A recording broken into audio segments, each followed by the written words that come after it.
themselves will be touched by the legal system. Nobody believes that it will be them until it knocks on your door, even with the perceptions and the stereotypes that are imposed.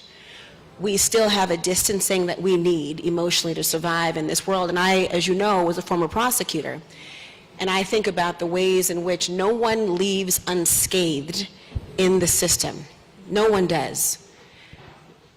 But what's interesting, and why I think it's important to have this conversation with you two in particular, is although there's a connective tissue of both being touched personally with incarceration, they could not be more different politically and their policies.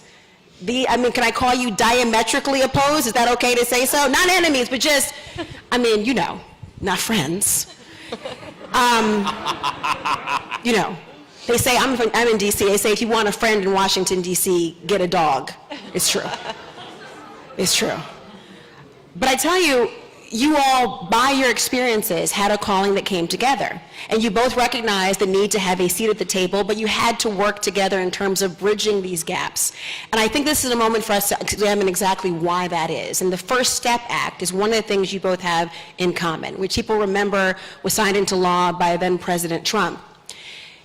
That was not without a great deal of controversy, because the idea of, well, why him, and how can this be, and why would you share and break bread with what seems to be an insincere person with respect to this?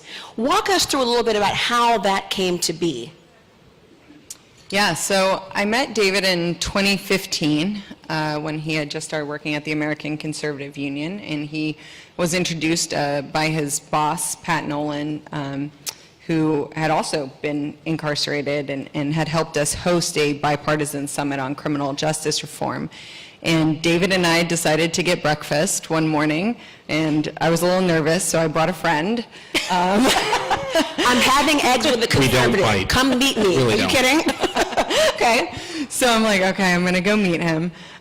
So we sat down, and I think, we really focused on building a relationship, right? Like, he told me his story, I told him my story. Turned out, we both had daughters about the same age who later went on to go to school together. We both had a lot of the same values. We both cared deeply about our families and about the families that were being ripped apart. And then we started talking about solutions, right? Like, where could we agree? Where could we get the two sides to come together? And we started with women in prison and women's issues. And I remember, us talking, and I said, I don't think women who are pregnant should be shackled in prison. And David said, yeah, me neither. And you mean while delivering, restrained in shackles? Yeah. While delivering. Yeah. And I said, I think they should be given basic human dignity, like hygiene items when they need them in prison. And David said, me too. And that's really where we started. We started by going around the country passing bills with Topeka Sam, who's here, leading the campaign, and just helping women in prison. And from that, we were able to build a coalition that went on to pass the First Step Act. When you think about that, I think it's so important when you're talking about that the connective tissue and common thing was the goal. It was, what do you believe in? And it's almost in the world we live in today, a much better version of the Me Too movement. Like, I believe that, me too. I believe that, me too. Dignity for a woman in prison. Dignity for people who are human beings who have violated a law, or allegedly did, and were prosecuted nonetheless. When you think about the goal-oriented solution, why is that so critical in these conversations? It's not as if, and we all know, it's not as if one party can get everything done in Washington, D.C. David, what's your thought? The times we're in, it feels like the left and the right are so far apart. Pick an issue, read the newspaper, and, we have vast disagreements. Unless you're focused on a goal, the goal, those disagreements can cloud your relationship. And so Jessica and I, others who I work with on the left, others I work with on the right, we may not share our worldviews, but we can all come together and say, you know what? We need a system that makes people safer, that treats people better, that has a smaller footprint, that doesn't destroy families, that doesn't cost $80 billion a year. And as long as we're focused on that goal, I really don't care that Jessica may have different views than I do on environment, marriage, pick a kind of wedge issue.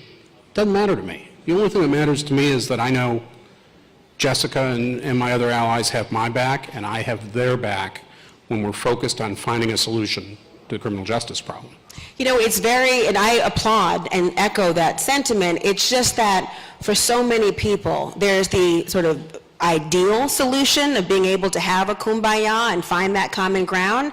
And then there's the reality of the political hurdle that says, you know, it's much easier if you're talking about, and I'm picking on you because you have a white collar on, white collar crime, right? The idea of, oh, that's a dignified criminal. It's not really a criminal. It's a dignified person, as opposed to everyone else we're dismissive of. When you think about the hurdles that are in place, and the reality is that people are tending to only, just as you all, found the vehicle for agreement by first realizing you had something in common. That is a hurdle in and of itself, for people to see themselves in other people who don't look like them, don't vote like them, don't earn like them, and are not criminalized like them. So with all those different facets, how does that lead to still a positive political conclusion? Yeah, it's not always easy, but I think, you know, there's one meeting that we had on the First Step Act that was at the Problem Solvers Caucus, and sort of embodies how we do our work. We brought a whole group of people with us from Cut 50, and which is my previous organization, and we sat down with a bunch of legislators on the left and on the right. So we started talking about the bill, we started talking about what could be in the bill, and halfway through the meeting, somebody stood up, a former prosecutor stood up and said, we have to draw the line somewhere. We can't let murderers and rapists and people who've committed a violent crime benefit in any way. They should stay there, they should stay there. And I was not that prosecutor. Good. And one of our team members, a man named Michael Mendoza, looked at me, and I knew what he was about to do. He stood up and he said, listen, I'm here in a suit, and I look like one of you. I could be any lobbyist on the Hill, but I'm also a 15-year-old boy who killed somebody and ended up serving 10 years or 20 years inside of the system. And everybody just shut down right then, right? How are you going to argue? Here's this person who you've been talking to, you assumed was just some lawyer up here, some really smart guy, and suddenly you find this out. And it was like a light switch went off as he started to tell his story. So I think the key to getting through many of these hurdles is brave folks like the people who have been up here on the stage today, sharing their stories, sharing the impact it's had on them, sharing, the trauma that they've gone through in the system, and having that courage. And we've always tried to amplify that and elevate their voices and give them the biggest platform possible. So how do you avoid that getting silenced? I mean, obviously, people make many assumptions about and paint with a very broad stroke liberals, conservatives, progressives, moderates, you name it. Conservatives in particular, not most likely to be voted in the high school yearbook as the most receptive, just putting it out there. And so if that's the case, how do you, when that amplification's happening, what's going on behind closed doors in those conversations in the so-called red states to persuade? So the first thing that I would tell you is, particularly for conservatives, particularly for people of faith, that you have to lay it out. We're all created in God's image, and we're all capable of redemption at some degree. And thanks. And, I regularly work with legislators who go to church on Sunday and pray. There's a country music song, I go to church on Sunday and I curse on Monday. They go to Mass, they go to church, and, Monday they're coming out swinging and not understanding the concept of redemption. And, we have to remind them of that. Does that mean that we don't hold people accountable? No. It's a matter of communication at that point, but we have to remind legislators of all stripes that we're talking about human beings here, and that, we have this societal obligation to make sure that they're treated with dignity. And if we can't do that, that really portends a whole bad breakdown in society.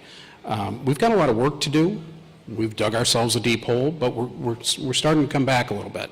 But boy, these times are tough to be a criminal justice reformer right now. It's incredibly difficult because whether you like Donald Trump or hated Donald Trump, when he signed that First Step Act, he sent a signal to Republicans all up and down the chain. It was okay to be for criminal justice reform. It was okay to support these bills. And with Trump not there, and again, we can have our opinions, we can differ on that. Without Trump there, you are seeing the tough on crime people coming out everywhere at every level and torpedoing every single bill. It's true, and yet we do have a new Supreme Court justice who was accused of being soft on crime because she honored someone's rights. So there is not the full, evolution of thought, but I hear you 1,000% on this notion. But, the First Step Act was criticized because it was a first step. We're talking about the moon landing, one small step for man, one giant step for mankind. That same treatment wasn't given to the first step in the sense of it didn't go far enough. And we know, of course, people are hungry. They are virtually emaciated because their faith can be shaken by inaction. And I wonder, when you have the first steps there, how do you entice and convince people to stay the course for the next step and the next one and the next one, knowing there's a change in administration, a change in priorities, the media's lens shifts? What do you do? I think you just have to keep going, right? We've got federal legislation coming soon that's going to address some more issues in the federal system. We've continued to work together to pass state bills. I think we've passed 16 bills in 10 states since the First Step Act. And counting.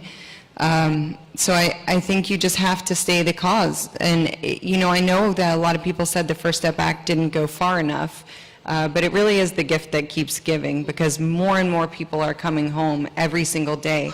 And I promise that even though it was just a first step, it was a big step for them. And let me take that on for a second because, one, there was a better bill the year before the First Step Act. It was called the Sentencing Reform and Corrections Act. And guess what? We were ready to pass CIRCA, and someone said, you know what? We can do better when Hillary Clinton is in office, and we know what happened. And then we got the First Step Act. So the one thing that I would hope everybody in this room takes away with is, one, criminal justice is not a partisan issue. You can have people on both sides of the equation. Two, and I've come to learn this. As a conservative, I really didn't put a whole lot of credence in how we talk about things. But it's important that you have messengers, that have people who can speak conservativese, right, for lack of a better term. Whether you like it or not, 23 states have Republican majorities in their House and Senate. Whether you like it or not, another 21 states have unified control, governor, House, and Senate. Going in without the right messenger, going in and asking for everything on your wish list and say, we're not going to play if we don't get everything here, is the surest way to get a reaction from conservatives, and they're just going to say, fine, we're not going to do anything. So it's got to be a two-way conversation, and it's got to be a conversation that's genuine, and it's got to be a conversation with people that speak the language of the legislators you're dealing with. I want to thank you both because it's an important conversation that needs to continue. And whether you're speaking the language of the conservatives, language of liberals, let's all speak the language and fluently of justice. Because we pursue it, what if we actually caught it one day, right? Thank you both so much for being here today and sharing that first step. We have next steps coming up. Our next panel on transitions in and out of the system will begin in just 5 minutes. Thank you.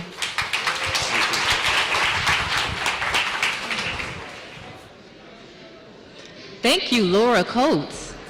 Our next panel on transitions in and out of the system will begin momentarily. If you have a question you'd like our panelists, please tweet us at United Justice C. And during breaks in the program, make sure to visit the exhibit booths of our sponsor organizations downstairs in the exhibition lounge.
Transitions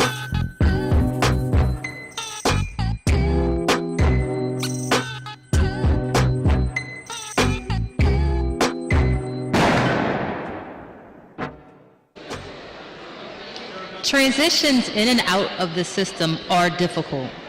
Pulitzer Prize-winning reporter and podcaster producer Maggie Freleng is the host and producer of the Wrongful Conviction with Maggie Freleng, Murder in Alliance, and Unjust and Unsolved podcasts. Maggie is a leading voice on issues of criminal justice. Please welcome Maggie.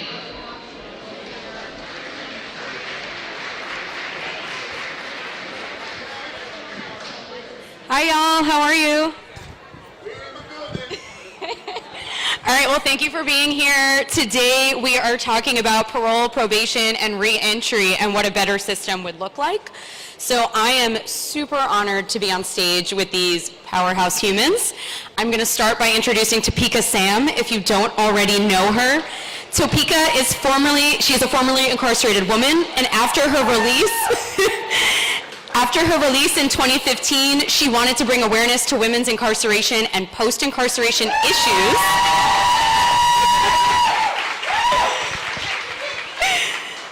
And so she created the Ladies of Hope Ministries, which is an organization whose mission is to help disenfranchised and marginalized women transition back into society through higher education, entrepreneurship, spiritual empowerment, and advocacy. And you just informed me this is an international program, which is amazing. So congratulations. Thank you.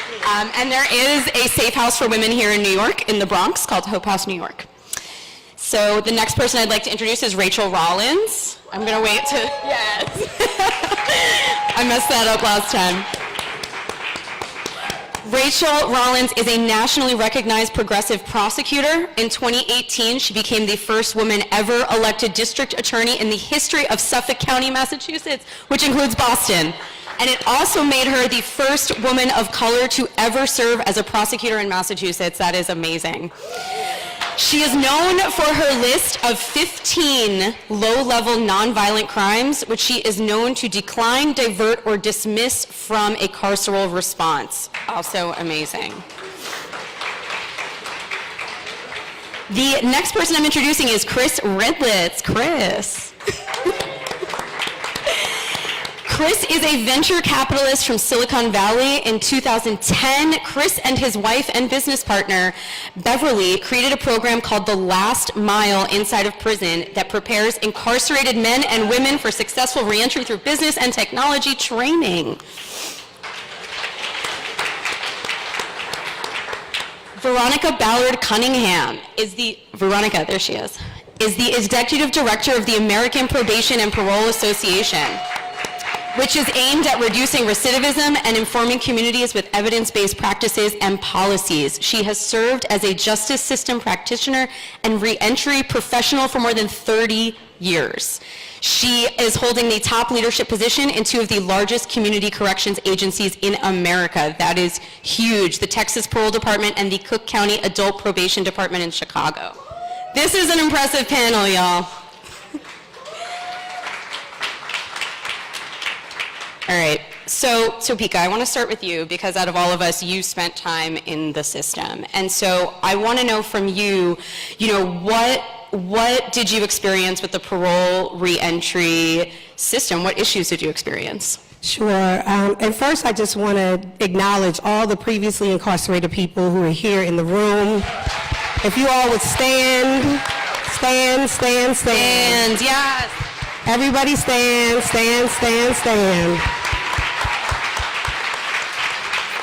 I think it's important for everyone to see who we are, right? Because you never know who you're sitting next to. But also, it gives everyone an opportunity to be able to talk to someone, right, while they're in this room, and not just talk to those of us who are up here. And so while I was incarcerated in federal prison, or even before that, when I was in college and I started getting involved in the justice system, I had first experienced state probation. And, I was in school, so they didn't really give me a hard time. I had to report, do the things that I was doing, making sure that I was going to school, keeping up with my address and those type of things. And then I had got federal pretrial before I went to prison. And doing that, it was the same, reporting, making sure that I was there on time when I said I would be. And then I had a probation officer who was very supportive, or pretrial officer who was very supportive, and it was fine. When I went to federal prison and on my way out, I assumed that everything would be just like it was before, that most systems, most officers would be the same. They would have the same training, they would want to be supportive and such.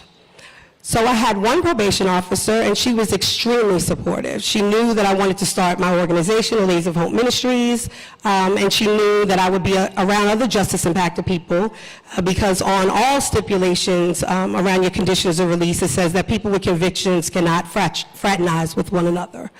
And so I wanted to make sure that she knew what my intentions were so that I wouldn't get in trouble. And she was great. And then she became with child and was transferred to another office, and she put me with another probation officer that she felt was going to be very supportive. So she let her know everything that I was doing. It was great because, I'm happy, I'm in school, I'm rebuilding my life. And so first she was very young. Actually, she was younger than me, so that was interesting. But she was also new to the department. And so she was trying to find her way. And she supported the things that I was doing. And I was traveling a lot, speaking everywhere anyone would hear me. And then all of a sudden, I got called to come into the office. And it was her and the chief probation officer, and they said, well, we need to stop your travel because your travel is reminiscent of a drug dealer. I was like, well, why would you say that? I mean, you have every travel permission, every hotel that I'm staying at, everything. They said, well, you can't travel outside of the Southern District. And I was working 2 jobs at the time and going to school, and I needed to travel from the Bronx to Brooklyn.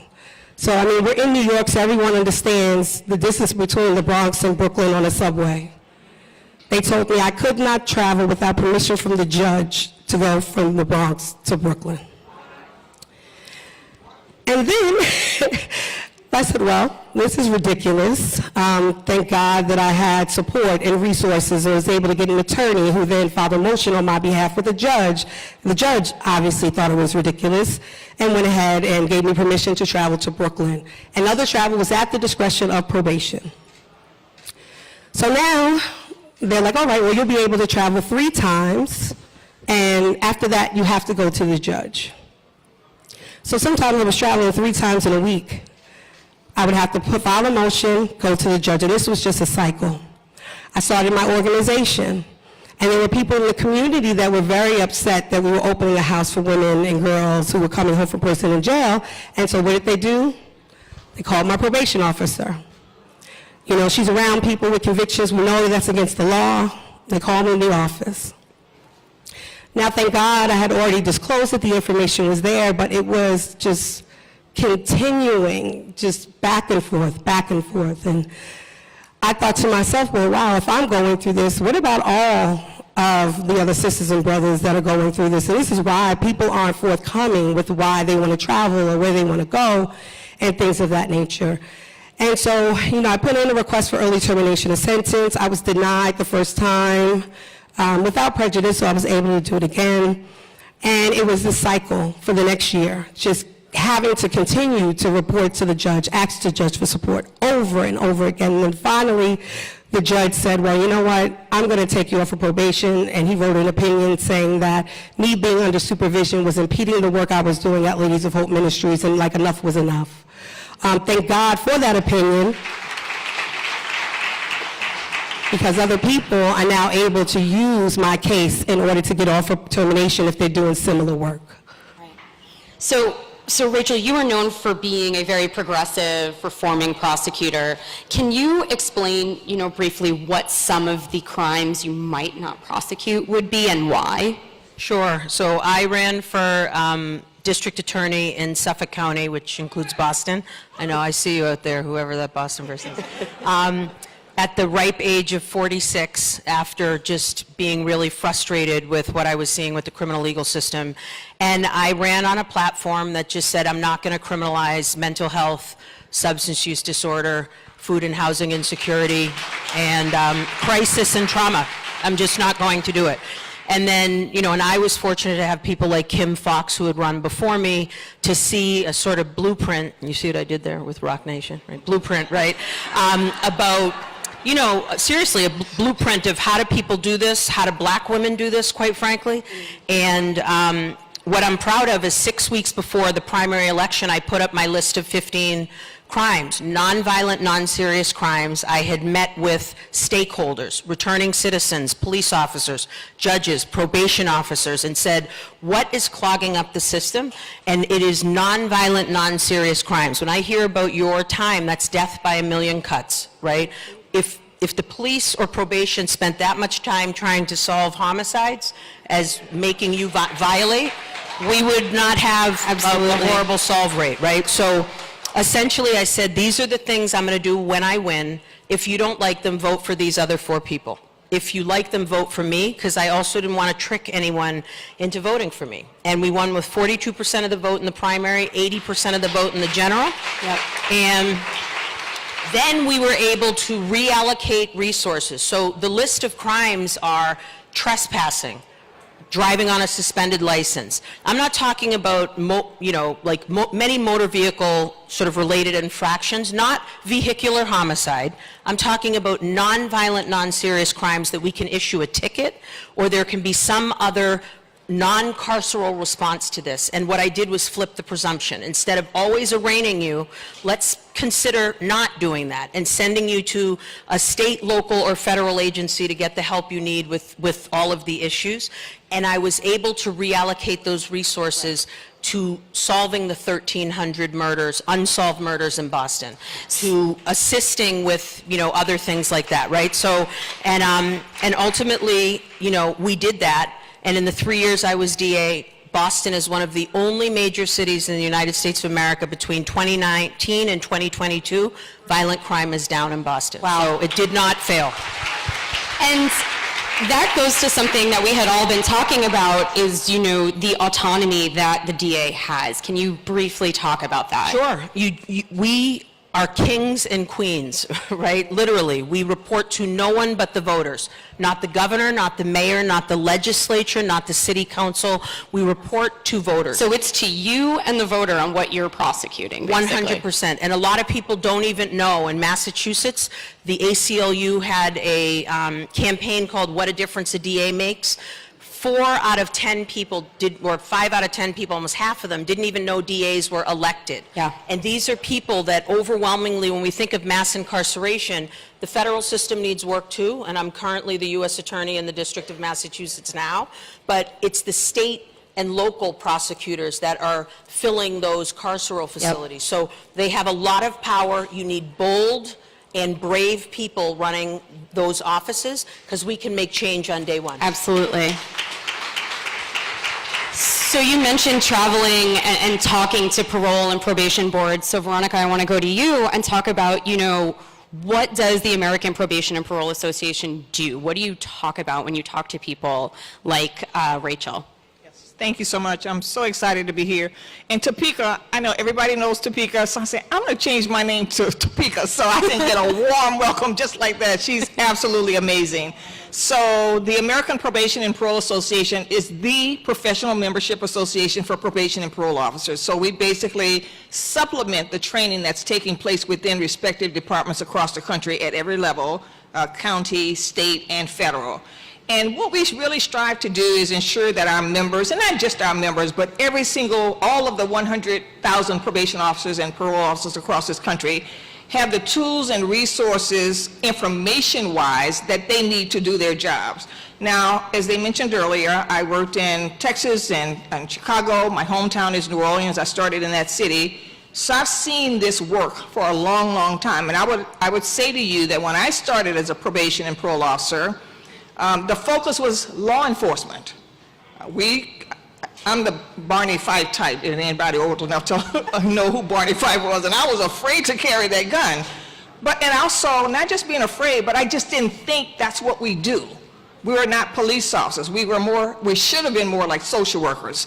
So I'm happy to sit here 30 plus years later and say to you, the culture has really shifted.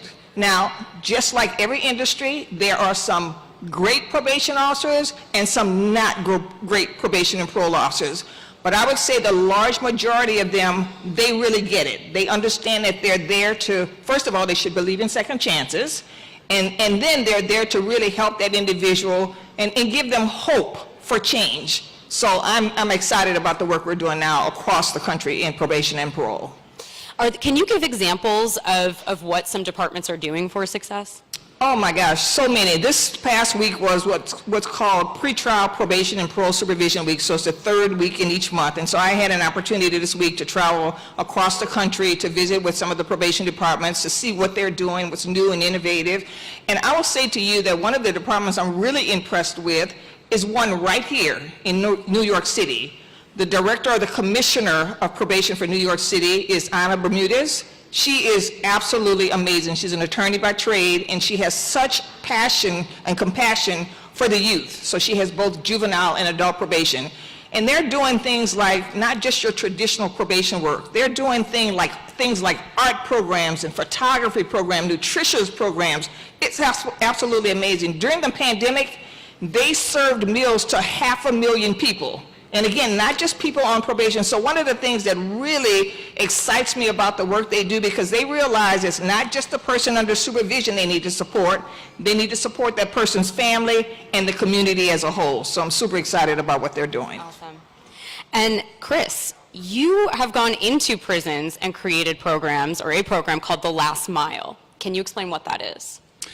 Yeah, The Last Mile is a program that we started actually in San Quentin State Prison. I started with my wife, Beverly, who's here in the front row. I had no orientation toward prison prior to that. I run a venture firm in San Francisco, and a friend of mine asked me to come in and just speak to a group of men one night about starting businesses. Frankly, I was kind of reluctant to go into prison, but I did go in and speak to a group of about 50 guys in this classroom, and I was blown away by their preparation, their desire to create a better life after they served their time. Guys literally were giving me business plans they wrote with pencils, and that just struck me so profoundly that I went home that night and I told Beverly, I said, we need to do something. So we started doing a research. The facts are very clear. We're the highest incarcerated country in the world. The recidivism rate at the time in California was 65%, and the cost of incarceration was $70,000 a year. From a finance guy, that's a big deal. So we said, we're going to do something. So she and I started an entrepreneurship program. We went into San Quentin 2 nights a week for 2 years. Didn't tell a lot of people in our inner circle that what we were doing. But the results were phenomenal. The response was phenomenal. And then in 2014, we actually created a coding program, piloted in San Quentin, where we're teaching software engineering skills to incarcerated folks, men and women today. And we teach them to be software engineers, and today they're getting hired by companies like Slack and Square and Zoom and Dropbox. How many states is this in? What's that? How many states? We're in 6 states now. The pandemic kind of slowed things down a little bit. We've got a pipeline. We're hopefully, knock on wood, in New York pretty soon. And we've got great support. So the goal in the next 2 years is to be in 14 states and 50 classrooms across men's and women's programs, and continue to recruit more corporations to hire formerly incarcerated folks. And they don't have to be software engineers necessarily. We're expanding that program today. We have audio and video production program that we started. Now we're in 4 prisons there. And the goal is to continue to develop technology programs that can serve folks that don't necessarily have formal education. We have many folks inside that are working as senior software engineers who never had a job before and never had formal education. Wow. And Topeka, so you created programs as well. When we talked a little, are there differences, different challenges men and women have coming out of prison? Are there differences for women? Oh, absolutely. I always usually quote one of my brothers, James Montero, from Reentry Campus in Rhode Island. And he says, when men are arrested, they ask, where is their lawyer? And when women are arrested, they ask, where are their children? So that is the difference, right? 85% of all women who are coming from prison or jail are mothers or dependents, primary caregivers of dependent children. And when you think about that, women, when they're coming home, they're having to reunify the family. Additionally, you know, when women are coming home, a lot of times they don't have anywhere safe to live. They either find themselves back in, you know, sexual trauma and violence, getting in a relationship just to have a roof over their head. And often they'll say that, you know, men, the reason why there's so many programs for men is because of the number of men that are in prison. But we also know that 800% increase of the rise of incarceration of women. And for every single man that's in prison, there's a woman who's in prison at home with him also. And so, you know, often we don't look at the numbers in that way, and it is critical that we start to do that because families are impacted in the same way. I mean, I know one of my sisters here, Michelle West, whose mother, who's been incarcerated in federal prison over 30 years, Michelle West. When you think about that and think about even her reentry, what is that going to look like to try to reunify with her child after 30 years? To try to find her way back into technology because in the federal system they don't offer programs like the last mile, right? And so how are we actually being able to touch people while they're inside and make sure that we're giving them those opportunities while they're out? And that's what we focus on, making sure that we're giving people growth-focused opportunities and jobs, career development, entrepreneurship training. Because for me, if I had to work for someone, worrying about checking the box and all the 20,000 plus barriers that we saw outside the time Dunn put up, then my organization would not have over 20 employees, be in 6 states, scaling over 3 countries right now, because I would have been listening to what someone else told me I needed to do. So I want to ask Rachel and Veronica, you know, which areas do you two see that need to be addressed the most with probation and parole? And I'll start with you. Well, I think, you know, if I had a magic wand, I'd want excellent public schools. I'd want people having access to housing so that they don't cycle in and out of the criminal legal system, right? When we think about who is actually populating these carceral facilities, whether it's the House of Corrections, which sheriffs oversee, elected sheriffs, or the Department of Corrections, which the governor usually appoints the Executive Office of Public Safety, you know, person who then runs all the carceral facilities there. I want to make sure that they, if they're supposed to be correcting, we need more eyes on what they're doing there, right? Corrections officers, those are mini police departments inside of prisons, and there's no community out there with iPhones showing what's happening. All of the same things we're seeing with police officers across the country, it's happening even worse at times in the Bureau of Prisons, which is the federal, the Department of Corrections, which is the state, or possibly even the House of Corrections. And they would have to self-report because the individuals they're harming have already been discredited, right? They're currently incarcerated, so a lot of people, not maybe us, but look at them and say like, well, you're gonna lie about that, of course, right? So I would say we have to think about ways to avoid people coming into the criminal legal system because there are lots of problems with the system, or it's working exactly the way it was intended to, and keeping poor people and black and brown people cycling through those doors. So that's one. 2, we need wraparound services. We need, you know, I don't want there to be, you know, the first time people are getting mental health treatment is when they're in a carceral facility, right? We need health to be prioritized in poor communities, black and brown communities, and that's not our problem. That's the government that needs to do that, right? So we should be thinking about these significant issues. I think parole, for example, on the federal side is way too long. I think on the state side, and I defer to the expert over there, but we are basically giving you tons of rope and then wrapping it around your ankles and then telling you to start running quickly, and when you fall, we're like, see, you fell. Now we got to add 10 more years. So we have to really start thinking creatively, and we need, and I will repeat it, bold and brave people to be in these positions to say either, you know, when the other side says you're making us unsafe or you're crazy or whatever else, okay, and keep doing it, right? If you're an elected DA, or push back if you're a state attorney general, or demand that the Department of Justice continue under the leadership, for example, of Merrick Garland, and doing the things that they've done. But I will say, we have to be comfortable talking about things that are going to make people uncomfortable. That's the only way we're going to start changing it. I'll defer to you. Yeah. Yeah, Rachel, I absolutely agree with everything you said. And I would say, coming from this from a different perspective, you know, one of the things I always say, when we get a new president of the United States, one of the very first things that happens is there is a task force of some sort, a meeting of the minds of law enforcement. They're invited to the White House to talk about how we can improve upon the work that's being done in policing agencies, right? When you think about it, an individual who enters the justice system, they spend a few minutes with the police officer, they're arrested, he takes them to jail. They spend a short period of time in custody with the sheriff's department because, you know, we have to get them to and from court. Then they go before a judge, so the bench, the judiciary, they spend time with the judge just before sentencing, right? To get the sentencing. Prosecutors involved, defense attorneys. Of course, prison, obviously spend a lot of time there.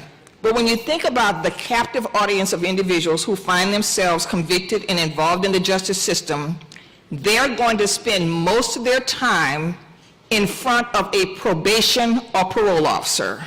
But yet, community supervision is the least talked about, the least funded spectrum of the justice system. And that makes absolutely no sense.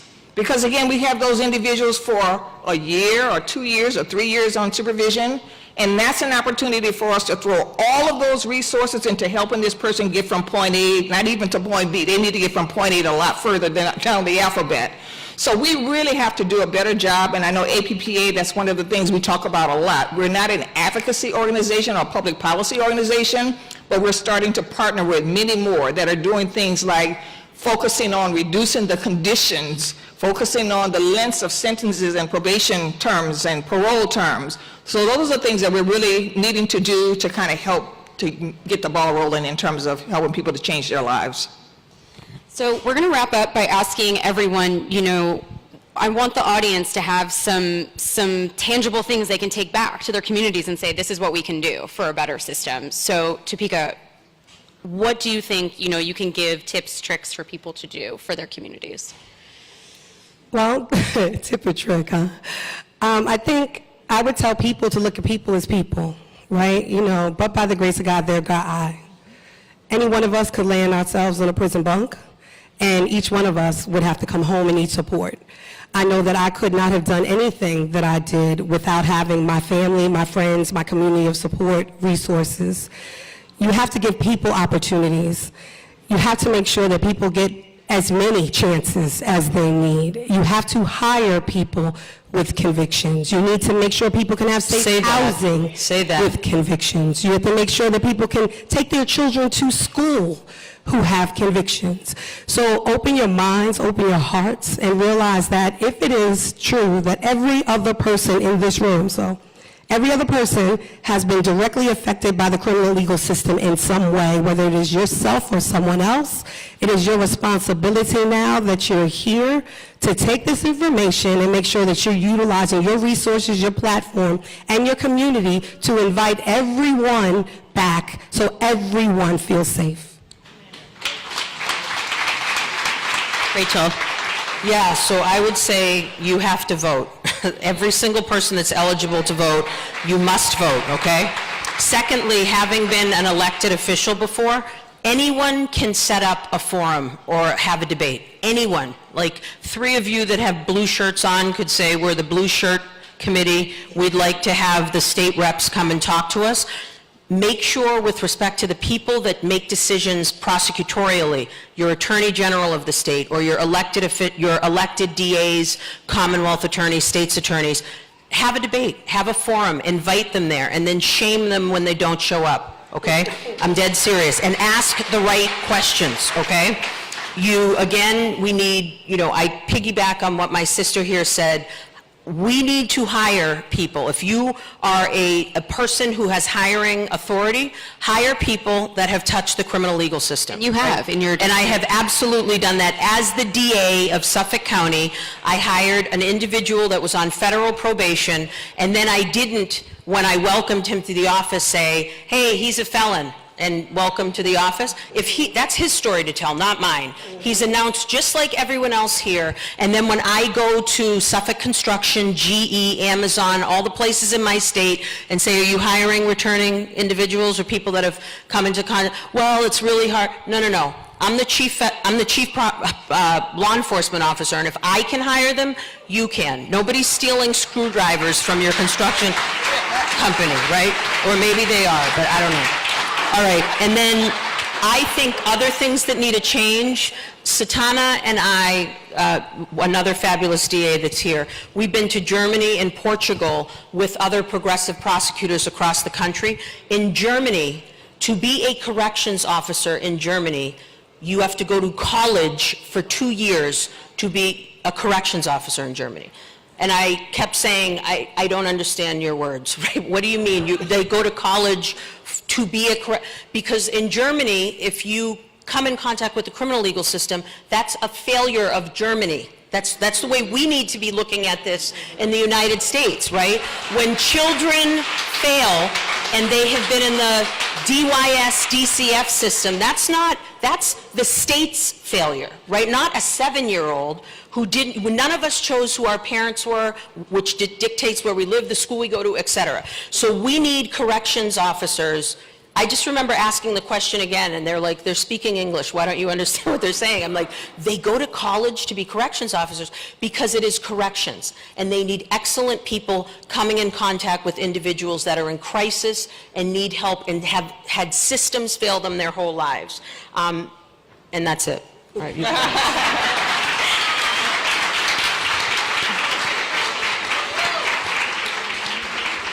And Chris, I want to ask you, but part of what I want to ask you as well is, why don't we have programs like the Last Mile everywhere?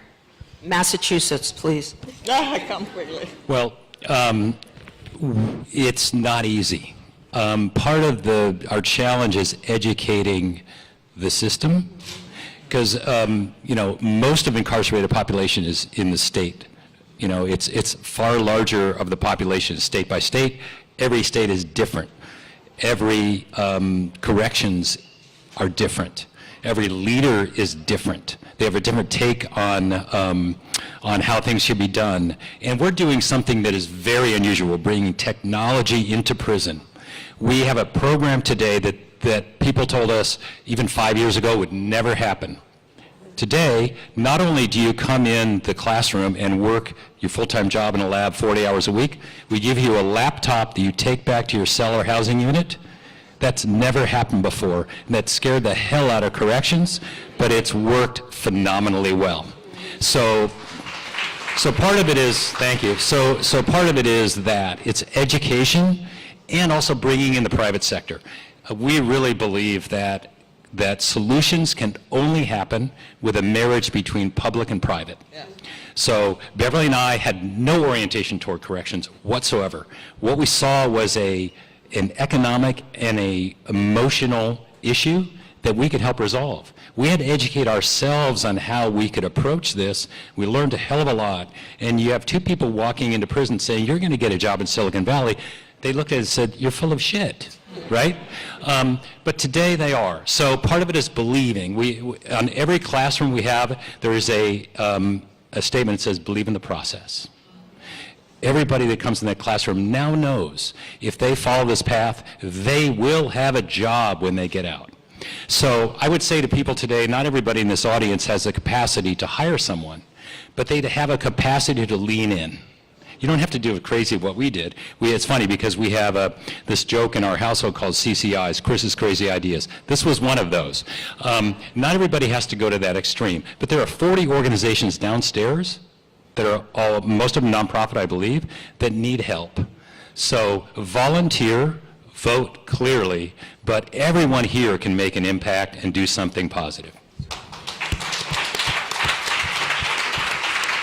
So tips and tricks, I don't know if I have any tricks, but I mean, I certainly, everything that everyone else has said about public-private partnerships and voting and everybody has a backstory, so the key is being respectful of everyone. And one of the things I always talk to probation and parole officers about is just kind of, the job could be a lot easier than you make it out to be, right? because it's really about just treating an individual the way you would want to be treated. So if your son or daughter were on probation or parole, how would you want that officer to treat him or her?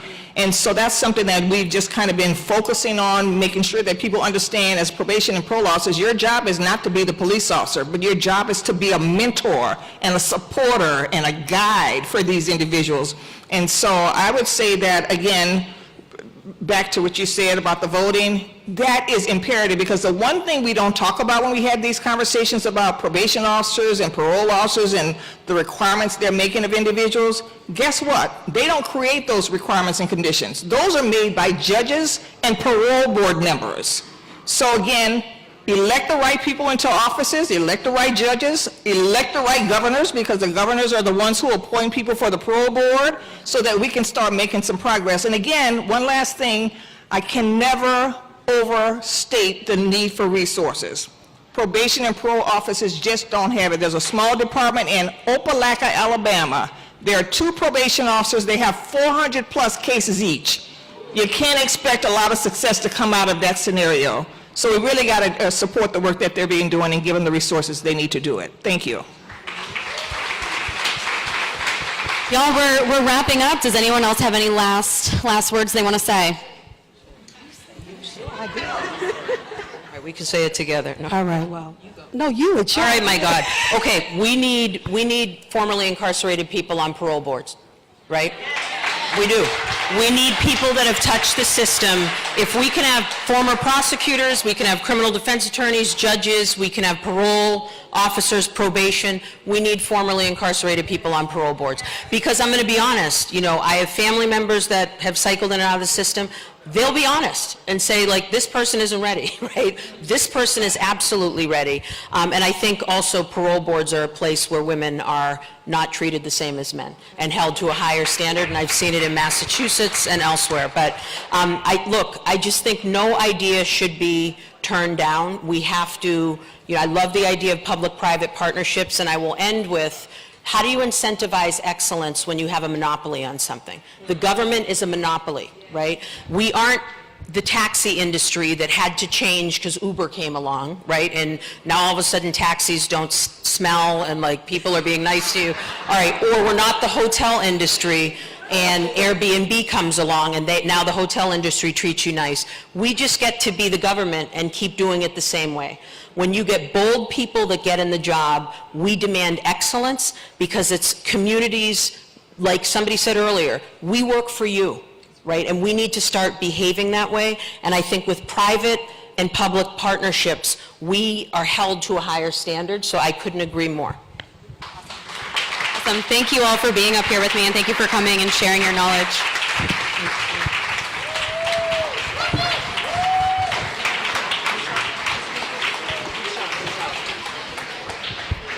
Thank you, Maggie. Our next panel on wrongful convictions will begin momentarily. Make sure you visit the exhibit booths of our sponsor organizations downstairs in Exhibition Village.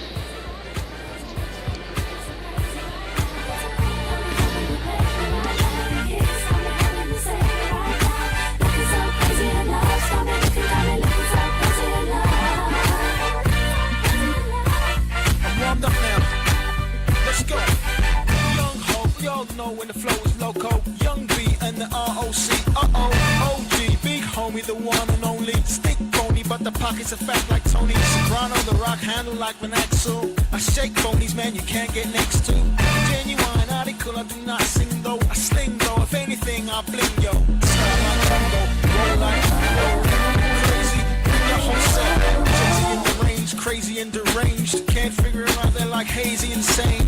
Yes, sir, I'm cut from a different cloth. My texture is the best for chinchilla. I've been dealing with chain smokers, but how do you think I got the name over? Being real, the game's over. Fall back young, ever since.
take 3 statements over 5 days to recognize racism. Willful. The Ruby Bridges story, I used to think about what kind of impact does this have on her? What kind of impact does this have on our children? What does our children have to take through the rest of their life, this kind of trauma, this kind of baggage, because America refuses to do the right thing, not for adults, but for children. And what we're saying as a community today is it's unacceptable and we won't have it. And we will do whatever we have to do from today and this day forward to hold America and SeaWorld accountable. Until freedom, we stand with Attorney Crump, Attorney Lamar, and the family. We're with y'all for the long haul. Thank y'all. Thank y'all. Thank you, bro. Thank y'all. With that, we'll take a couple questions if there are any. Yeah, first and foremost, when you talk about your conversation with SeaWorld, my understanding that there are no black leadership among their senior ranks. And so, when do you want to have that meeting?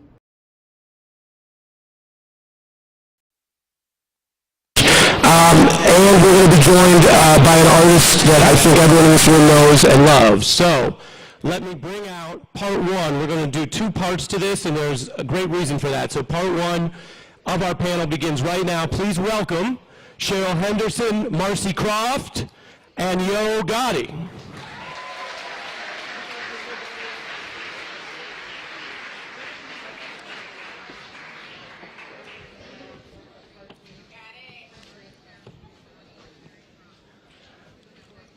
All right, I could start anywhere, but I'd like to start with you, Gotti. We are going to start by discussing this Parchman prison. You've spoken about it, you've advocated on it, and you've also led and supported a lawsuit that's already drawn real results, which we're going to get into. Why was this important to you? I think, first of all, I grew up in a family where I had family members incarcerated. So I was one of the kids that grew up going to different facilitations, visiting my loved ones. Also, Parchman Prison is like, it's very close to Memphis, so it's like if you pass through one red light, you're in Mississippi. So to me, it's like it's super close to home. Understood. And Cheryl, this is difficult, but we want to begin with the real people impacted. And just so people know, you've chosen to share your story, which matters to a lot of people. So tell us about your story. My story is with my son. His name is Shadarian Henderson. He's 27 years old. He has 3 boys ranging in age from 8, 5, and 3. When he was about 19, he ended up selling used stolen batteries, and that led him on the wrong side of the law. But the thing about it is, when we went to court, he didn't tell on the individual who actually broke into the company. So that totally changed everything. He went from having a misdemeanor to a felony. Once he received the felony, they put him in DUI court. He was complying with DUI court at the age of 20. He was on there for about 5 years, and we was always trying to find out, like, why is Shadarian still on DUI drug court when he's complying, he's paying all his fines. His parole officer, Mr. Ricky Scott, back in 20, during the pandemic, my son was working for Nissan, 2nd shift and 3rd shift. He was unable to call Mr. Ricky Scott, which was mandatory due to, them not being able to meet. But my son came home one early morning, was getting his sons ready for daycare, and his oldest son made a mistake and slipped his phone into the tub, and that's when everything started.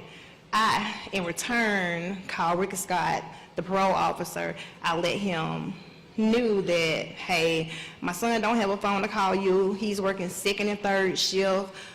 Therefore, he's working a total of 16 hours. He's very tired, but he is complying. I'm calling for him, and as soon as, hey, he get a break, he will call you. So that same day, he came over and he arrested my son for not making a phone call. They knew, they had it documented. My son was working at Nissan. He was working second and third shift, 16 hours. That's the only thing my son did. That's the only violation that they said he committed, was not making a phone call. So you're teaching us something important about how so many of the people who are incarcerated aren't there because they committed a crime yesterday or last year, but because of this system or bureaucracy. Can you tell us what happened to him in Parchman Prison? Okay, in Parchman, he went to Parchman July 19 of 2021. He was there for a total of 13 days. Every day, my son called me, crying out for help, saying, "Mom, I'm here with murderers and rapists. I'm a nonviolent offender. The only thing that I did was not call my parole officer." And he said, "Mom, I don't know why I'm here." My son was violated. He was abused. He was in a cell with non-working door, I don't know what you call it. Please excuse me, because I'm getting emotional. Basically, he was in this prison, this horrible prison that had, Marcy, you got to go. I can't do it. Okay, it's okay. That's right. And I just so appreciate you sharing your story. We've talked about this, and so I think people appreciate it. And we talked Go ahead. Because you take your time, and as you and I discuss, you talk about it as you go, you know what I mean? So I'm gonna have Marcy, you want Marcy to talk a little bit, and then we'll talk more. Is that okay? Marcy is someone who's been fighting for your family, and who's a very effective lawyer. So Marcy, why don't you, since Ms. Henderson mentioned you, why don't you weigh in a little bit, and we'll just keep talking. Well, Shadarian was transferred to Parchman from another facility in Mississippi because he had a rule violation there, allegedly, right? And that's one thing people need to realize is, like you mentioned, I think a lot of times when people talk about some of these prisons, they assume that it is the violent offenders, the worst of the worst that are there. And in reality, when you go through there, that's not the case, right? There are kids in there. There are teenagers in Parchman. There are, children in there, and nonviolent offenders. And certainly, Shadarian was one of those. And he ended up in Unit 30 at Parchman, which is an open barracks unit, one of the worst there. I think everyone hears about Unit 29 at Parchman, which is certainly it's one of the worst places I've ever seen or been, but Unit 30 I think might be worse, and that's where Shadarian was, and he was only at Parchman for about 10 days to where he reached the point where he could not handle that anymore. He ultimately was transferred to Unit 29 in Building A, and then he took his life on August 1st. And that, the suicide rate at Parchman, the death rate at Parchman, especially when we first started, when Rock Nation first got involved, was 3 times that of every other facility in the United States. There had been riots. When we first got there, there were people that had not been outside in over a year. There were people that hadn't been allowed to shower in over a month. There were cells that had no power, no water, sewer was messed up. So you can imagine, this is the Mississippi Delta. I mean, we all see how hot it is today in New York and this week in New York, right? So take that heat, put it in the Mississippi Delta, add some humidity to it, and then lock everyone away, and without food, without water, without sanitation. And those were the conditions that we were dealing with at Parchman when all of this first started, when Team Rock first got involved. And so Shadarian, unfortunately, was one of the victims of those circumstances. And it is amazing that you are here and you're speaking out for him and for everyone else that has lost a loved one at Parchment. So. Thank you.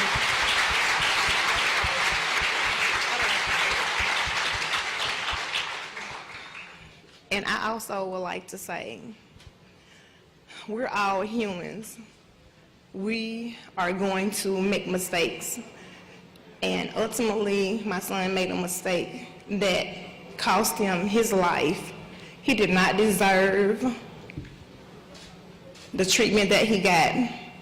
He was a young boy, a father. And when I say a father, not many of our young black men are fathers. My son was there raising his children after the fact. He was there with them every step of the way, every graduation. He was getting out work, working 16 hours, taking the burden off the mother, getting the boys ready for daycare, taking them to daycare. At that time, I was in nursing school. My son would call me, "Mom, do you need me to do anything for you? Do you need me to make sure the other kids are doing their homework? Do you need them to clean the house?" Like, he was a great father. He was a great big brother. And like I said, he didn't deserve to be in that hostile prison. And also, with him being on drug court, they put so many fines, conditions, regulations, and stipulations on a young man. That's the reason why he was working 16 hours. So he could pay for lawyer fees, court fees, being on drug court. There's a monthly fee you have to pay, all while maintaining his own household. And I think that with Yo Gotti stepping in, using his platform to making or bringing some light on this situation, is going to help. I think change is most definitely going to come with you speaking out, with all the families who are here today that has encountered some kind of hardship with injustice. And I thank you so very much, and I know my son would thank you as well. But I want everybody to also know that it's real. My son called me every day, several times throughout the day, crying out for help. And as a mother, what was I to do when I couldn't help? But I was always calling to Parchment, being transferred. They wouldn't give me any information. They wouldn't tell me anything. They didn't even try to get my son help. As I was telling them, he's going through a mental crisis. He needs someone there to talk to him or maybe isolate him away from the situation. No one ever came to my son's aid. No one. And you did everything you could, and you faced this against the system, and now you're helping change the system, which I think is remarkable. I really do. And so before we lose Yo Gotti, because as I mentioned in part 2, we're going to hear from the people that are actually bringing the change at a ground level. Okay. I want to say to Gotti, what does it mean to you then to be this involved in something that so many people would rather turn away from? People say, I know it's bad, I don't want to deal with it. They don't even know how bad it is. You got a lot going on, in all seriousness. People know that, I think, in this room. If you can make time for this and put time towards it, what are you asking everyone else to do? I think everybody should always stand up for the things that they feel is wrong.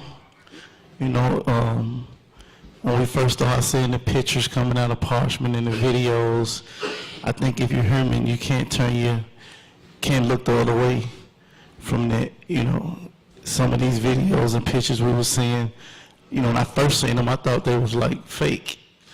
You know, we didn't even think it was real, you know. And once we started communicating with me and Team Rock, we got even more footage and even more pictures the deeper we got into it.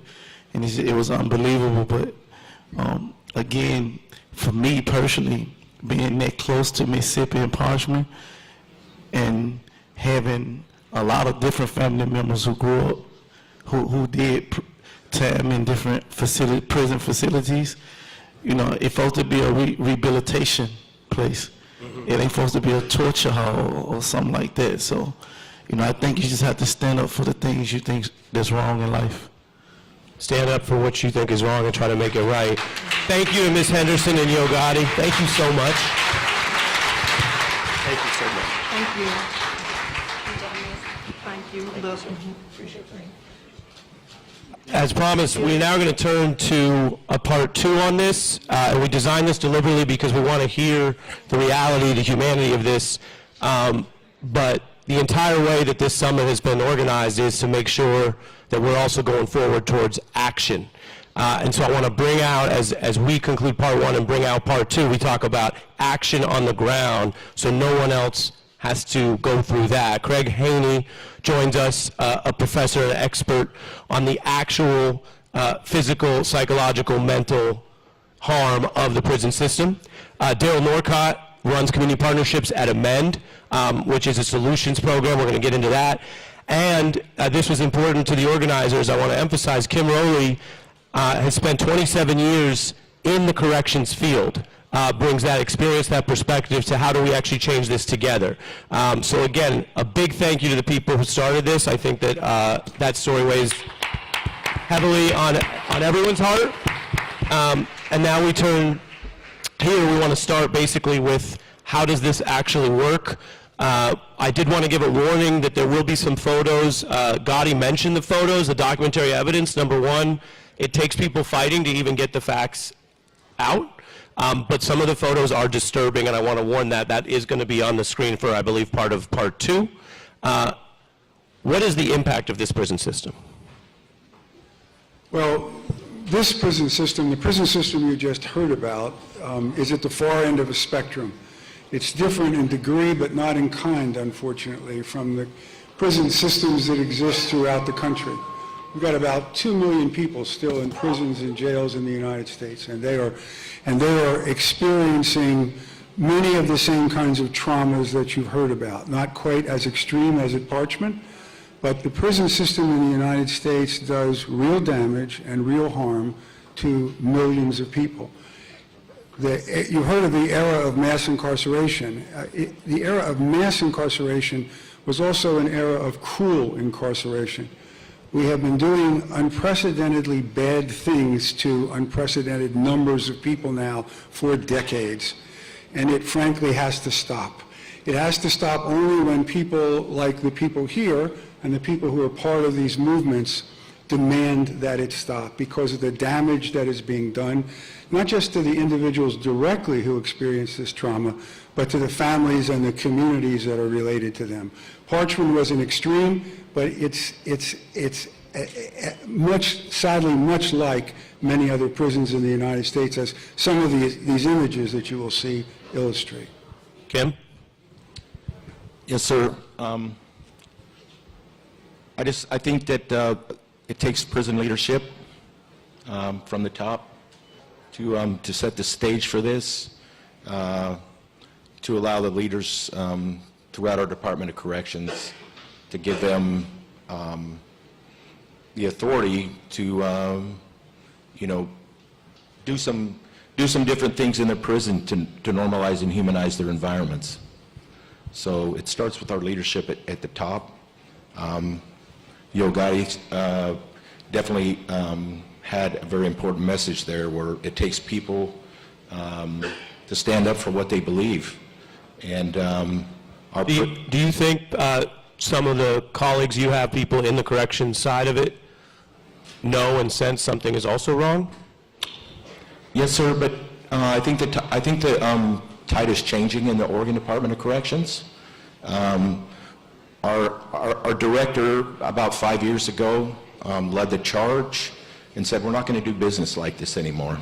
And so she gave us the opportunity to know what was in our hearts and know what we were doing was wrong. And with Amend, we were given a pathway to make the change. Many of us knew that we wanted to change, we just didn't have a direction. We didn't know what direction to go. Right. So let's go to Marcy on how you actually forced change, why Ms. Henderson and Gotti and Rock Nation put their faith in you and your team, and how there are incremental victories, which is not to say this is fixed, obviously, but you, the Justice Department, and lawsuits have forced already some start of change. And I think you can talk to the evidence, some of the pictures we'll see, as well as how you're making change. And then Daryl will tell us about what could go beyond just fixing the worst of the worst prisons. Well, shedding a light on what was happening, you know, sort of like Gotti said, you heard all these rumors. I had always heard, I'm from Mississippi originally, I grew up there. So I had always heard about Parchman, and we were almost taught that it was supposed to be a horrible place. I don't think Mississippians especially, and a lot of people that work in corrections, really have a picture of what it should be and can be, which is why I think your organizations and what you're doing are so important. But some of the pictures behind me, you can see were snuck out of Parchman. They're not allowed to have cell phones. They're not allowed to get this information out. In fact, the one thing the state of Mississippi spent money on was cell phone jammers for the prison to try to keep this information from coming out. So having people like Gotti, having Team Rock, having Jay-Z, having all of the power and the resources behind them to get the message out, and then to force change. And one of the things I think that we did differently that may help in other places with other prisons was we treated this almost like a mass tort case. That was my history as a lawyer, so it was by default and it just happened to work.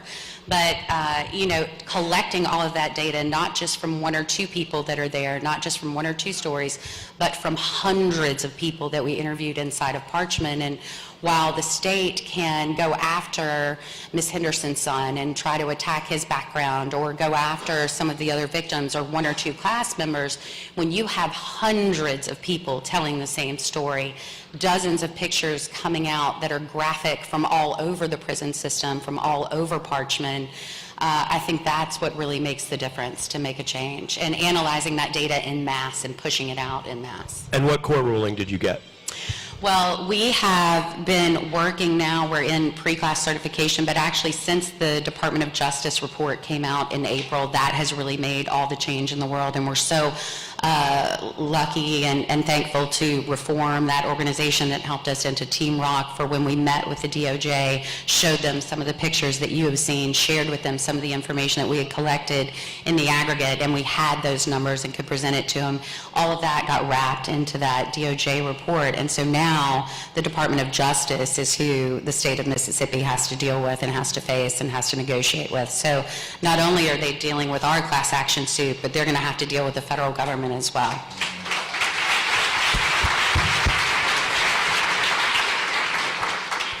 So alone, it's almost impossible, but in going together, you had the strength in numbers, and you have multi-track. You've got a public campaign to keep the pressure on the politicians. You have a class action, which allows you civil court remedies, no matter who's in charge of the Justice Department, which can change. And then you have this April report that finds Eighth Amendment, basically torture conditions at this prison, and the DOJ is involved with the power of federal prosecutors, subpoenas, which can send people to jail. That's right. To get change. And I would just add to that, because we go to Daryl, something very rare, this Justice Department also recently obtained a conviction of a deputy warden at that same prison for prisoner abuse, which is incredibly rare, and that's an independent process. That's facts and evidence catching up with someone in court. That's the worst of the worst, Daryl. Then you have ideas. Believe it or not, this is a necessarily grim topic, but then there's hope.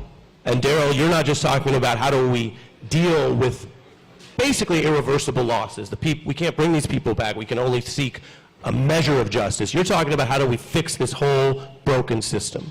Yeah, and this is the nature of the problem. So it's like, I'm just struck by how many levels need to be sort of activated for change to really take place. for generations-long systemic harm that we're facing from these punishment systems. And so Amend is an organization based in San Francisco at the University of California, San Francisco.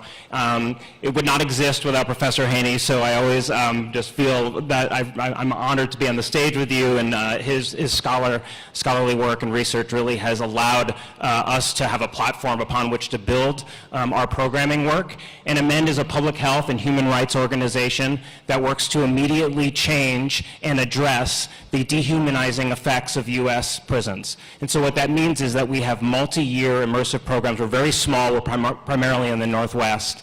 But we bring correctional professionals, leadership to Norway, look at dignity-driven, health-focused approach to working on in correctional facilities, and in this way, looking at health as really the key factor and how we can create this change from peer to peer that is so essential in this country. And so in Norway, they have a saying that you go to court to be punished, but you go to prison to become a better neighbor. And it's really the beginning, and it ends up sounding kind of radical in a way in the United States, but it's just common sense that you would want to have a system that at the very, very least is working with people, treating them with dignity and respect, and working to make their lives better and to create change in a very ground level way.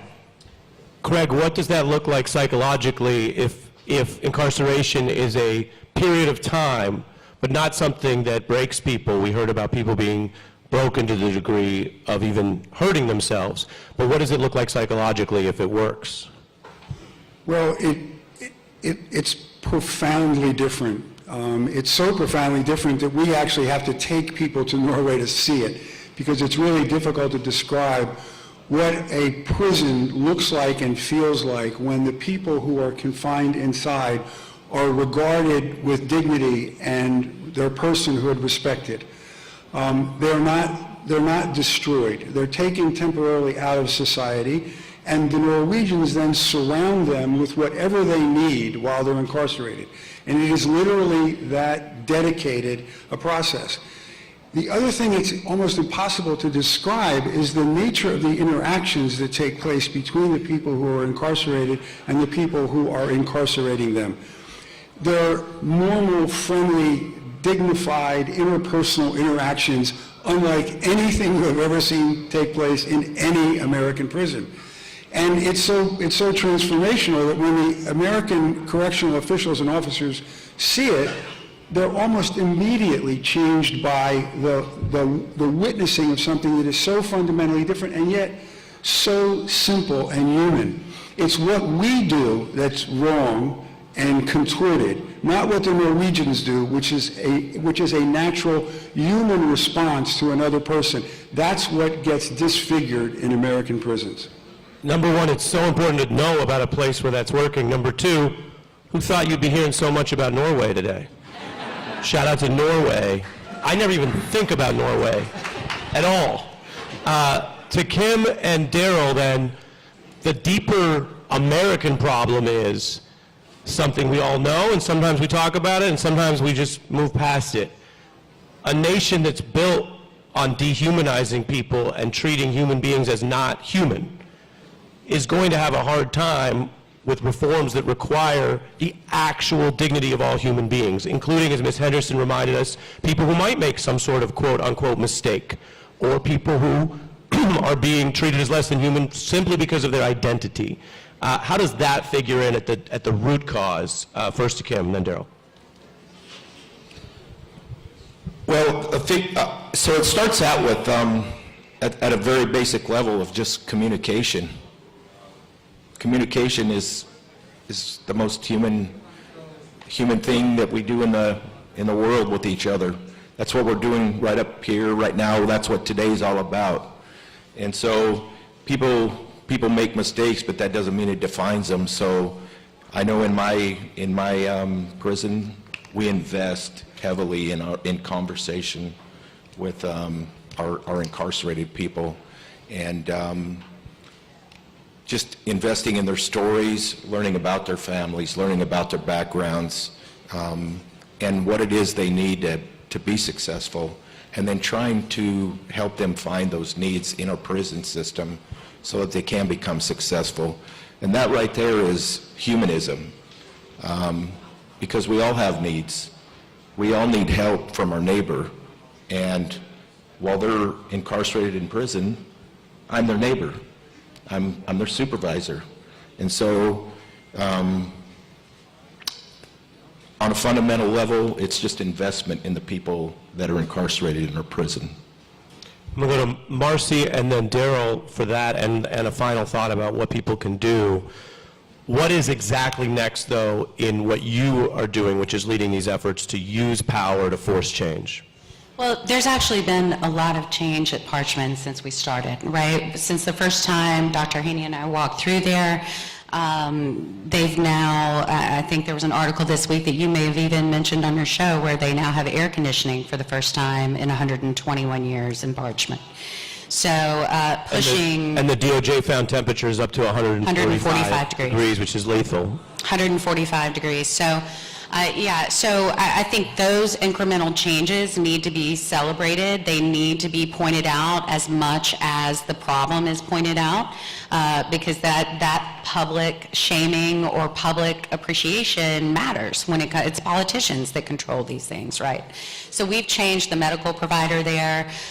We're still not happy with the medical provider. We've changed the food provider there. The facilities themselves have been updated, none of which would have happened but for the work of Team Rock and Yo Gotti and Reform and all the other organizations that have been a part of it.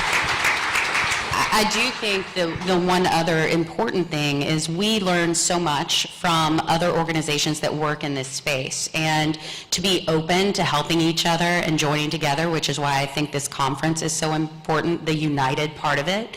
I think so many times in the reform space, and I'm new to it, there's almost bickering back and forth. I'm not sure that everybody really gets along all the time, and pooling our resources, pooling the information that we've gotten, working together to try to make these changes, I think makes a big difference, and that certainly made a difference in Mississippi. Appreciate it. We've tried to cover some of the ground here in these two parts. I want to give Daryl the final word, given that you're thinking big, so on both the humanity we discussed and what you want to share with everyone today, because we have a lot of people here today who are active or connected. I didn't do acknowledgments to keep it moving, but we have. I see DAs here. I see civil rights advocates. I see great journalists. So what do you want to say to the whole room as our final thought? Mass incarceration in the United States is a public health crisis. It requires a public health response. Okay? It's very simple. When we talk about a health-focused approach to working with people who have caused harm, well, then there's two things that we need to acknowledge. One, that incarceration, the act of taking someone's liberty away, should at most be the very last resort. Two, when someone is confined, from the moment that they have lost their freedom, there should be a system in place, at the very least, that works with them to become a better, healthier community member. And those are just simple tenets that Professor Haney is alluding to when we say that they sound odd to us in the United States, but in fact they are common sense. Correctional professionals are at the front lines of a health crisis, of a health epidemic. This is a tremendous opportunity. They should be able to provide community standard patient care and go to bed at night thinking and understanding and unconditionally that they've contributed to the betterment of improved the life of someone that's been in their care. So I just want to leave you with this thought that this is possible. We believe this is a social movement that can grow person by person, and that when we start talking about dignity-driven approaches, treating people with humanity and respect, then that leads to health, which is in fact true public safety.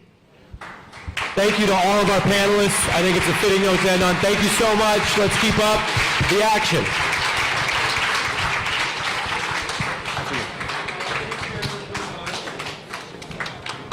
Thank you, Ari, and all our panelists. Our next panel will begin in 5 minutes. If you have a question you'd like to ask our panelists, please tweet us at United Justice C. And during breaks in the program, Make sure to visit the exhibit booths of our sponsor organizations downstairs in Exhibition Village.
your head, and that's okay.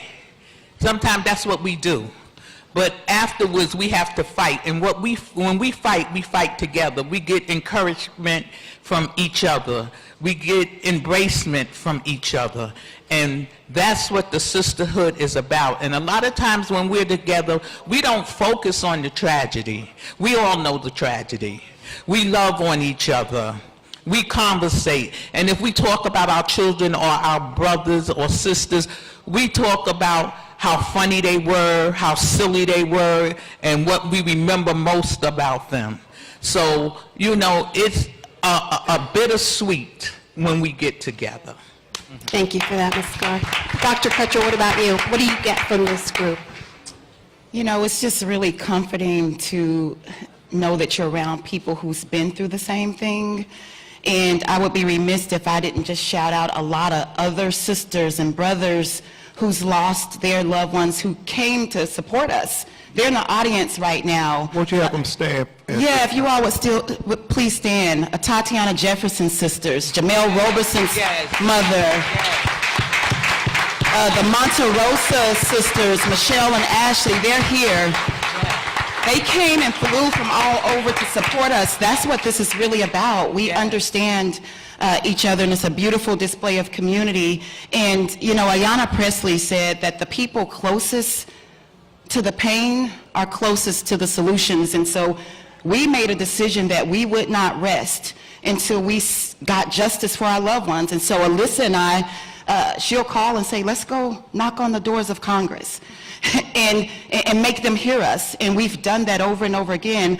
I remember being in meetings with the members of Congress with Valonis Floyd and Mrs. Carr and Alyssa, and we sat at the table and we cried for help because we wanted them to do what was right, because our loved ones' blood is on that George Floyd Justice and Peace Policing Act. Our loved ones' blood is on the ballot box. And so we've come together to really activate our power collectively to really disrupt. And so I'm just glad that people understand what I've been through personally. Elisa, you mentioned on that call, and this stuck with me, it turned into just a conversation, and you turned to Dr. King at one point, and you just said, but how do I do that? We were talking about moving from anger to advocacy, and it struck me that even in this moment, you need that guidance, you need that support. Tell me about how you get that from this group. What do you seek from everyone up here? Well, I like to speak with families that have been there before me. I lost my brother in 2018, so I like to reach out to persons like Ms. Carr and Tiffany and Dr. King that I met on the call, because this year I'll be 4 years in, and I'm still angry. So I want to know from those who have been there before, what do they do with that anger? I know for me, I've been trying to channel my anger into purpose. I have advocated for the Bothamja Boulevard, the street renaming where Botham lived.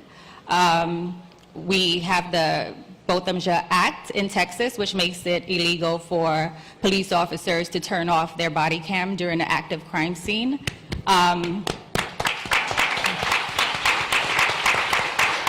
Thank you. But as a big sister who wasn't there to protect her brother, I still feel like it's not enough. So I'm holding on to my anger, and I know it's not healthy. So that's why I look for advice from those who have been through this before, because yes, we're doing good with it, but we are still grieving families. So that's why I like to get advice from those who have been there before me. And Dr. King, I'm going to come to that advice in just a minute, but first, Michelle, what about you? All right, when you hear Elisa say that, does that resonate with you? Do you understand what that is? Absolutely. Everyone up here knows that on the call that night, I was really considering backing out. A lot of people look to us for inspiration and motivation, and they think we got it all together. And most of the time, we really don't. We're figuring it out as we go along. So the support system that we have, like through Rock Nation and the UJC, we call them a lot. I know I do. I do. Probably for the pettiest things, because sometimes I get myself in situations, honestly. But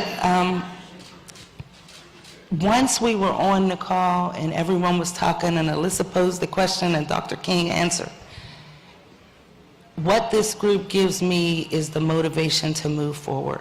I look towards these people when I'm trying to figure out what I want to push my legislators to do, how much I want to irritate the DA in my district, how much I want to call the U.S. Attorney's Office. I'll go see what Ben's doing. I'll see what Alyssa's doing. I'll see what Tiffany's doing. And I'm like, okay, well, Alyssa called the DOJ. Let me call the DOJ.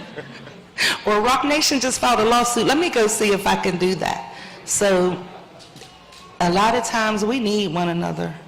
And as much as I hate to say it, I always pray that no one else joins this club.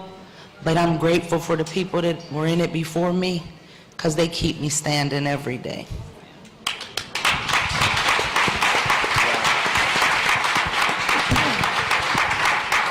Dr. King, I heard you on the call that day, but I would love for you to say this in front of everyone here.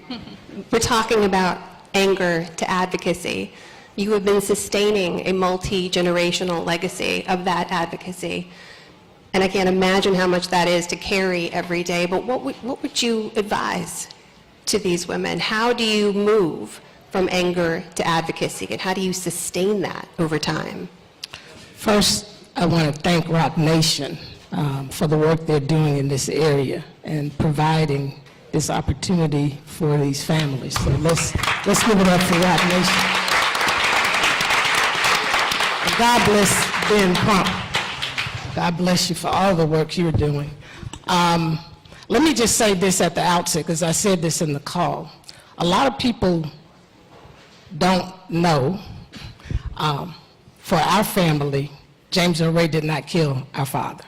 We did a civil trial in 1998 and discovered that it was a conspiracy of a lot of different entities that involve our federal government and local law enforcement. So what we discovered is it was law enforcement who assassinated our father. So I wanted to put it in context so that people understand that we're in kind of the same shoes in a different way. For me, I was 5 years old and didn't quite comprehend a whole lot at that time. But it was exacerbated because my uncle was found in his pool dead a year later. We believe it was connected to what he knew about the assassination because he was with my father on that day and night. And we just celebrated the 21st in memory of his death back in '69.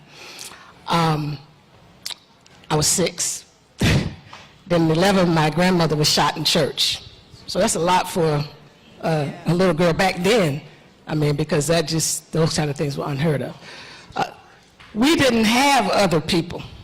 We had a unique set of circumstances. So who would we go to? I thank God that you all have each other. Not that you're in the club together, but that you have each other, because that's the important part of this. My mother helped us keep it together. The things that she sowed into our lives, the teachings that she lived and that she talked about. And I tell people those things that she gave to us were very important because they're fertilizers for my life today. They help me to stay focused in the work that I do. But I went through years and years of anger that turned to bitterness and rage. And things happen, I don't want to say it so much publicly, and I realized I had to address that because for me, the anger was destroying me. The object of the anger didn't even know. So I was being destroyed and poisoned inside. So I had to figure out how to turn all of that around. And so what I say to people today is, number one, They are all very early on. Before, and I'll say it again. We are tired of talking. I said this a few days ago. If you don't respect the The Ruby Bridges story, I used to think about what kind of impact does this have on her? What kind of impact does this have on our children? What do our children have to take through the rest of their life, this kind of trauma, this kind of baggage, because America refuses to do the right thing, not for adults, but for children. And what we're saying as a community today is it's unacceptable and we won't have it. And we will do whatever we have to do from today and this day forward to hold America and SeaWorld accountable. Until freedom, we stand with Attorney Crump, Attorney Lamar, and the family. We're with y'all for the long haul. Thank y'all. Thank y'all. Thank you, bro. Thank y'all. With that, we'll take a couple questions if there are any.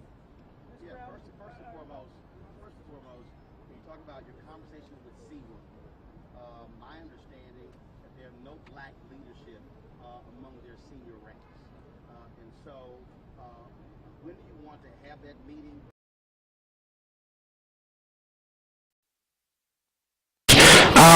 And we're going to be joined by an artist that I think everyone in this room knows and loves. So let me bring out part one. We're going to do two parts to this, and there's a great reason for that. So part one of our panel begins right now. Please welcome Cheryl Henderson, Marcy Croft, and Yo Gotti.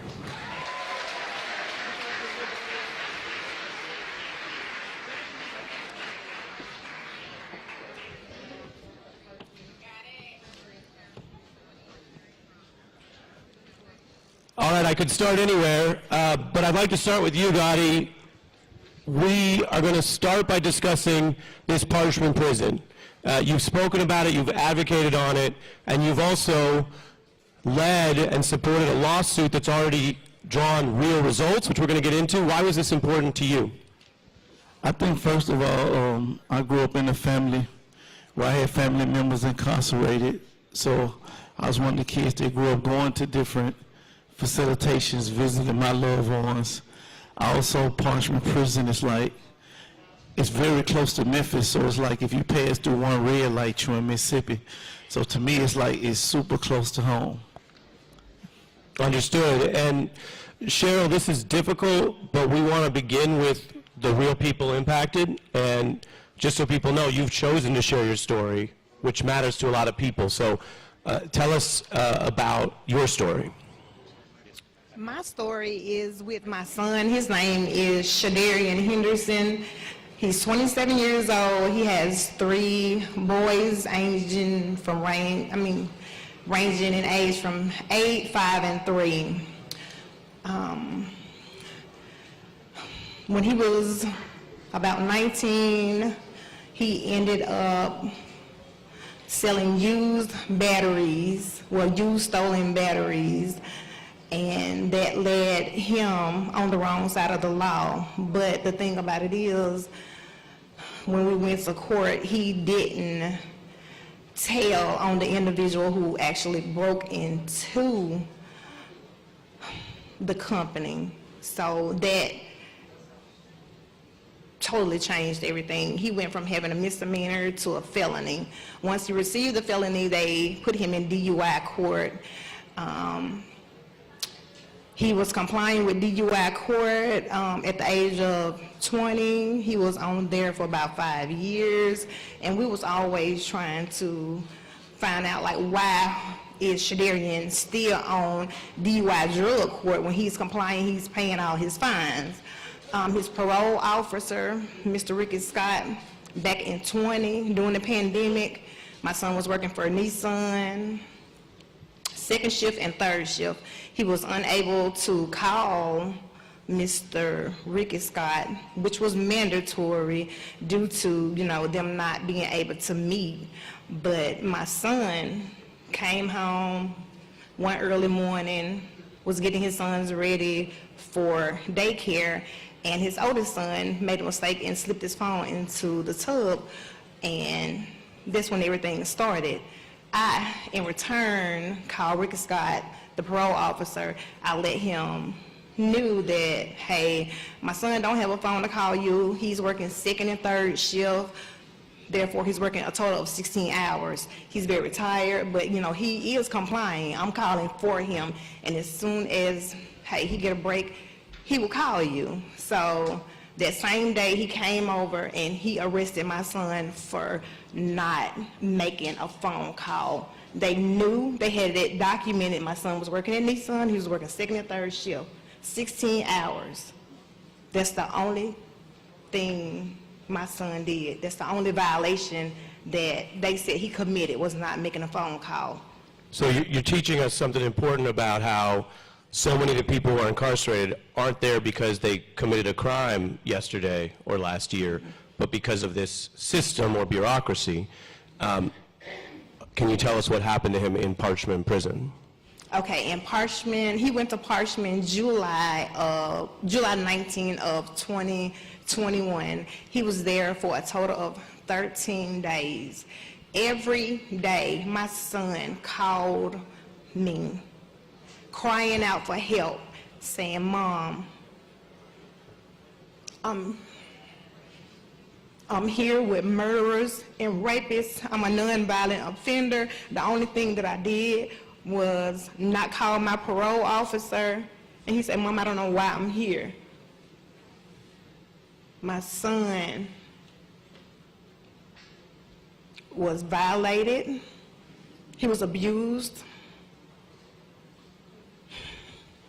He was in a cell with non-working door, I don't know what you call it. Please excuse me, because I'm getting emotional.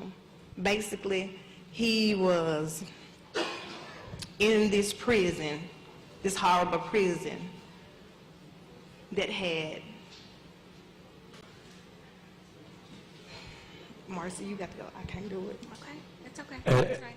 And I just so appreciate you sharing your story. We've talked about this, and so I think people appreciate it. And we talked about Go ahead. Because you take your time, and as you and I discuss, you talk about it as you go, you know what I mean? So I'm gonna have Marcy, you want Marcy to talk a little bit, and then we'll talk more. Is that okay? Marcy is someone who's been fighting for your family and who's a very effective lawyer. So Marcy, why don't you, since Ms. Henderson mentioned you, why don't you weigh in a little bit, and we'll just keep talking. Sure. Well, Shadarian was transferred to Parchman from another facility in Mississippi because he had a rule violation there, allegedly, right? And that's one thing people need to realize is, like you mentioned, I think a lot of times when people talk about some of these prisons, they assume that it is the violent offenders, the worst of the worst that are there. And in reality, when you go through there, that's not the case, right? There are kids in there. There are teenagers in Parchman. There are, children in there, and nonviolent offenders. And certainly, Shadarian was one of those. And he ended up in Unit 30 at Parchman, which is an open barracks unit, one of the worst there. I think everyone hears about Unit 29 at Parchman, which is certainly it's one of the worst places I've ever seen or been. But Unit 30, I think, might be worse. And that's where Shadarian was. And he was only at Parchman for about 10 days to where he reached the point where he could not handle that anymore. He ultimately was transferred to Unit 29 in Building A, and then he took his life on August 1st. And that, the suicide rate at Parchman, the death rate at Parchman, especially when we first started, when Rock Nation first got involved, was 3 times that of every other facility in the United States. There had been riots. When we first got there, there were people that had not been outside in over a year. There were people that hadn't been allowed to shower in over a month. There were cells that had no power, no water, sewer was messed up. So you can imagine, this is the Mississippi Delta. I mean, we all see how hot it is today in New York and this week in New York, right? So take that heat, put it in the Mississippi Delta, add some humidity to it, and then lock everyone away, and without food, without water, without sanitation. And those were the conditions that we were dealing with at Parchman when all of this first started, when Team Rock first got involved. And so Shadarian, unfortunately, was one of the victims of those circumstances. And it is amazing that you are here and you're speaking out for him and for everyone else that has lost a loved one at Parchment. So. Thank you.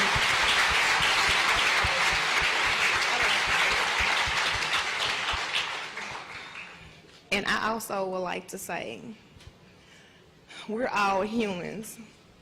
We are going to make mistakes. And ultimately, my son made a mistake that cost him his life. He did not deserve the treatment that he got. He was a young boy, a father. And when I say a father, not many of our young black men are fathers. My son was there raising his children after the fact. He was there with them every step of the way, every graduation. He was getting out of work, working 16 hours, taking the burden off the mother, getting the boys ready for daycare, taking them to daycare. At that time, I was in nursing school. My son would call me, "Mom, do you need me to do anything for you? Do you need me to make sure the other kids are doing their homework? Do you need them to clean the house?" Like, he was a great father. He was a great big brother. And like I said, he didn't deserve to be in that hostile prison. And also, with him being on drug court, they put so many fines, conditions, regulations, and stipulations on a young man. That's the reason why he was working 16 hours. So he could pay for lawyer fees, court fees, being on drug court. There's a monthly fee you have to pay, all while maintaining his own household. And I think that with Yo Gotti stepping in, using his platform to making or bringing some light on this situation, is going to help. I think change is most definitely going to come with you speaking out, with all the families who are here today that has encountered some kind of hardship with injustice. And I thank you so very much, and I know my son would thank you as well. But I want everybody to also know that it's real. My son called me every day, several times throughout the day, crying out for help. And as a mother, what was I to do when I couldn't help? But I was always calling to Parchment, being transferred. They wouldn't give me any information. They wouldn't tell me anything. They didn't even try to get my son help as I was